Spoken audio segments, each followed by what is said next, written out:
रोम रोम भाइयों, सिस्टम पार देंगे। আরে না না, তেমন কিছু নয়। আগের দিন রাত্রিবেলা একটু জাঙ্ক ফুড বেশি খেয়ে ফেলেছি, ওই জন্য একটু নাড়িয়ে চাড়িয়ে নিচ্ছি, যাতে শুভ কাজে গিয়ে বেশি কষ্ট না হয়, বেশি কোঁত পারতে না হয়। টু কিউট পুসি শালা সকালবেলায় শালা বৃষ্টির ওয়েদারের মধ্যে প্রেম করতে শুরু করে দিয়েছে, আর আমি ক্যামেরা বার করে ক্যামেরা করছি, শালা ঠিক দেখতে পেয়ে গেছে শালা ছেলে পুসি আমার দিকে নজর রেখেছে।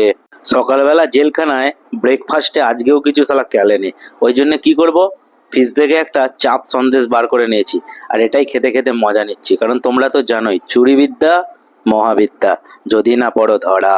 বাঁশ, এই কথাটা শুনলেই ভয় লাগে। বাঁশ একটা ভয়ঙ্কর শব্দ। প্রত্যেকটা বাঙালি কোনো না কোনো দিক থেকে বাঁশ খেয়েছে, আর বাঁশের ক্ষমতা প্রচুর। দেখছো এই দুখানা বাঁশের ওপর এই পুরো বিল্ডিংটা দাঁড়িয়ে রয়েছে। যে খেয়েছে বাঁশ একমাত্র সেই জানে এর ক্ষমতা কতটা সাংঘাতিক। ঘাপাঘাপ করার পজিশন নিয়ে নিয়েছি, আর ঘাপাঘাপ করার জায়গায় পক পক করে কটা ডন মেরে দিলাম। যা আদম শেষ। বুঝলে প্রিয়, আমি শুধু ফালতু ফালতু বাতেলা মারতে জানি না, আমি কিন্তু কিছু কাজের কাজও জানি। এই দেখো, তার মধ্যে হচ্ছে একটা, তুমি আসো তোমার ডিম ভেজে খাওয়াবো। আজকের দুপুরের জেলখানা ছিল লিমিটেড ভাত, কাঁকরোল ভাজা, ডিম ভাজার তরকারি, একটা পেঁপে সেদ্ধ আর একটুখানি ডাল। তো যাই হোক, সময় নষ্ট না করে পেঁপে ভাতটা পুড়ে দিলাম। ওফ, কি অখাদ্য খাদ্য, মানুষ খায় কি করে জেলখানায়, এসবই খাবার জোটে।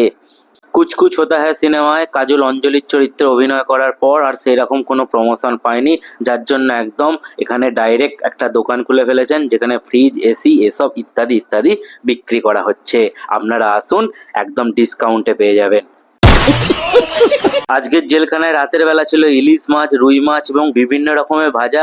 আজকে আমার কপালটাই ভালো। তো যাই হোক, দেরি না করে আমি গপ গপ করে খেতে শুরু করলাম, আর তোমরা ভিডিওটা লাইক করো, শেয়ার করো, কমেন্ট করো। চলো tata, good night, bye. Tecnologia! Tecnologia! Tecnologia!